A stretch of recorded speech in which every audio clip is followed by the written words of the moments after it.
Hello, হ্যাঁ শ্বশুরমশাই, কেমন আছেন? একটা ভীষণ জরুরি কথা বলার জন্য আপনার কাছে ফোন করলাম। বলবো?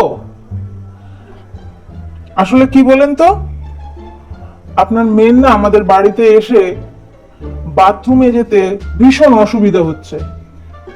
তা বলছি যে আপনি একটা বড় মোজাইক করা বাথরুম আমাদের বাড়িতে তৈরি করে দেন। এই তুমি মোজাইক করা বাথরুম বানাবার কথা কাকে বলছো? কাকে আর বলবো, বাবাকেই বলছি। এই তুমি না ভীষণ ভালো।